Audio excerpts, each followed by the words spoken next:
complementar, nessa sequência de vídeos, lhe mostraremos como fazer o dimensionamento para circuitos que alimentam chuveiros elétricos. Nos vídeos anteriores foi mostrado como fazer o dimensionamento do circuito número 1, que no caso era um circuito de iluminação. Agora vamos mostrar como fazer o dimensionamento de um circuito para chuveiro. Bom, como se trata do mesmo projeto, alguns dados iniciais não mudam, como é o caso da tensão nominal da instalação e a temperatura ambiente. A tensão nominal nós vimos que para esse caso estávamos utilizando 127 volts entre fase e neutro e 220 volts entre fase e fase.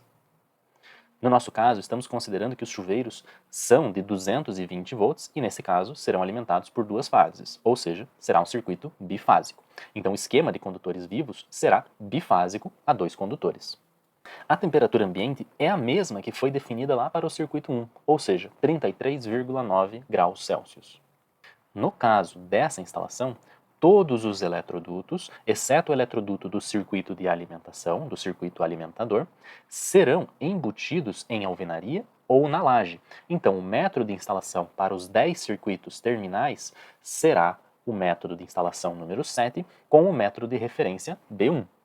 Vamos tomar como referência o circuito número 8, que trata do chuveiro elétrico da suíte do quarto de casal. Então, o esquema de condutores vivos é bifásico a dois condutores, ou seja, fase mais fase. O método de instalação continua sendo o mesmo, método de instalação número 7, método de referência B1. A tensão nominal tem que ser igual à tensão nominal do equipamento, no caso 220 volts. Por isso ele terá que ser fase-fase nessa instalação. E a temperatura ambiente é a mesma já definida para todo o projeto, 33,9 graus Celsius. Nesse projeto foi definida uma potência em watts para o chuveiro elétrico de 7.500 watts. No caso de cargas como chuveiros elétricos e torneiras elétricas, podemos considerar o fator de potência igual a 1. O que significa isso? Que a potência aparente em volt-ampere será igual à potência ativa em watts, ou seja, a potência aparente será igual a 7.500 volt-ampere. Podemos também já definir o número de circuitos agrupados para fins de dimensionamento. Como foi mostrado em vídeos anteriores, para as cargas de maior potência, chuveiros e torneira, foi definido um eletroduto exclusivo para esse circuito. Então, veja que o circuito de número 8, que atende o chuveiro do banheiro de quarto de casal, ele possui um eletroduto exclusivo que vem direto do quadro de distribuição. Logo, o número de circuitos agrupados será igual a 1, pois no interior desse duto há somente o circuito de alimentação do chuveiro. Com esses dados definidos, nós podemos começar então o processo de dimensionamento. Novamente, vamos utilizar um memorial de cálculo para fazer o dimensionamento passo a passo. Então, pelo critério de seções mínimas, por se tratar de um circuito de força, a seção mínima para esse circuito deverá ser de pelo menos 2,5 milímetros quadrados. Dessa forma, o primeiro critério dos 6 critérios que nós devemos analisar já está resolvido. Vamos para o segundo critério, o critério de capacidade de condução de corrente. A primeira coisa que nós devemos fazer é determinar a potência aparente. A potência aparente é dada pela relação da potência ativa divididos pelo fator de potência. Como o fator de potência para chuveiros e torneiras elétricas pode ser considerado igual a 1, a potência aparente será igual à potência ativa. Nós temos que a potência ativa é igual a 7.500 watts, que o fator de potência é unitário, logo a potência aparente será igual a 7.500 também, pois 7.500 divididos por 1 é o 7.500.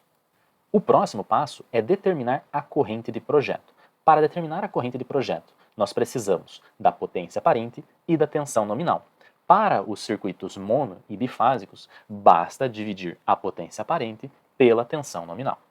A potência aparente foi determinada em 7.500 volt-ampere e a tensão nominal, agora, por se tratar de um circuito bifásico, onde a tensão de fornecimento é 127 e 220, a tensão será de 220 volts.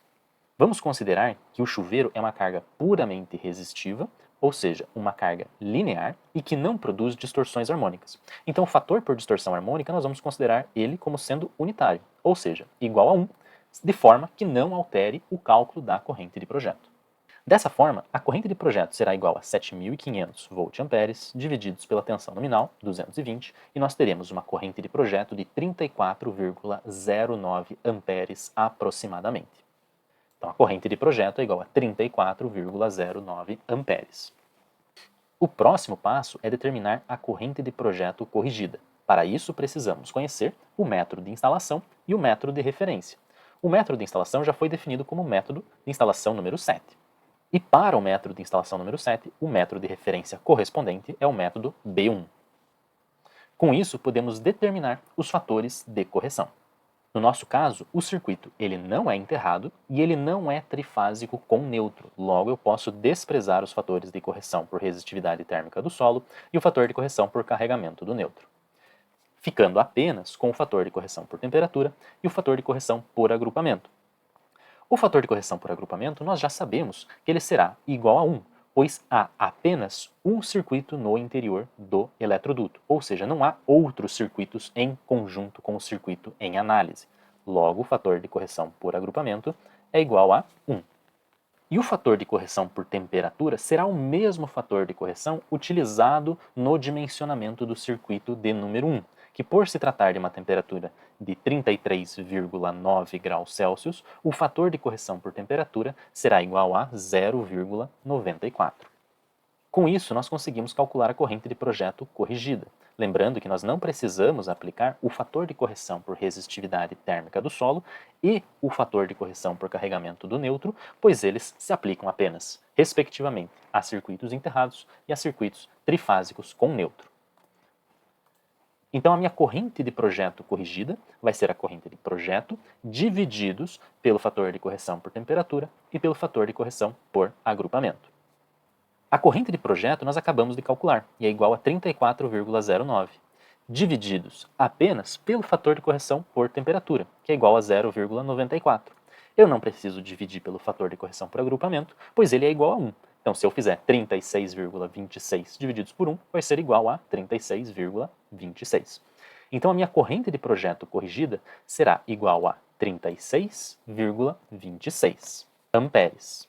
Basta agora buscarmos por uma seção nominal que possua uma capacidade de condução de corrente superior ao valor da corrente de projeto corrigida.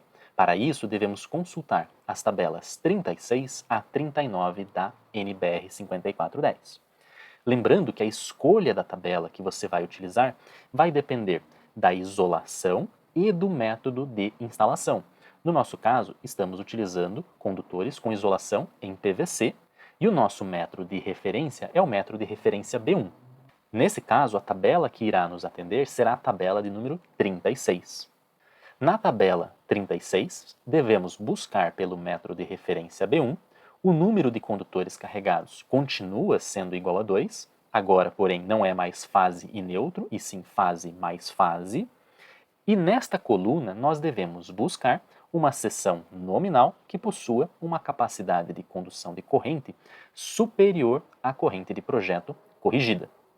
A corrente de projeto corrigida foi calculada em 36,26 amperes. Então, buscando nesta coluna, nós vamos encontrar o valor de 41 amperes, referente à seção nominal de 6 milímetros quadrados. É o primeiro valor de capacidade de condução de corrente maior do que a corrente de projeto corrigida, ou seja, 36,26.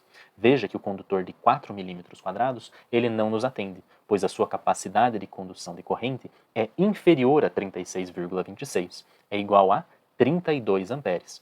Então, o primeiro valor, maior que a capacidade de condução de corrente corrigida, se refere ao condutor com seção nominal de 6 milímetros quadrados, ou seja, uma capacidade de condução de corrente de 41 amperes. Então, a seção do nosso condutor de fase, pelo critério de capacidade de condução de corrente, será igual a 6 milímetros quadrados, considerando um condutor por fase. Comparando os dois primeiros critérios, seções mínimas e capacidade de condução de corrente, nós temos, nas seções mínimas, uma seção de 2,5 milímetros quadrados e na capacidade de condução de corrente, uma seção de 6 milímetros quadrados. Nós sempre devemos escolher a maior seção do dimensionamento. Nesse caso, então, continuaremos o nosso dimensionamento com a seção de 6 milímetros quadrados. Dessa forma, espero que tenha ficado claro como fazer o dimensionamento de condutores para um chuveiro elétrico pelos critérios de seções mínimas e capacidade de condução de corrente. Nos próximos vídeos, daremos sequência aos demais critérios de dimensionamento. Sempre lembrando que nós disponibilizamos uma planilha que realiza todo o dimensionamento de forma automática no nosso curso de dimensionamento de condutores. O link está na descrição. Se você se interessa por conteúdos de engenharia como esse, siga-nos no Instagram, no @complementaroficial, e até o próximo vídeo.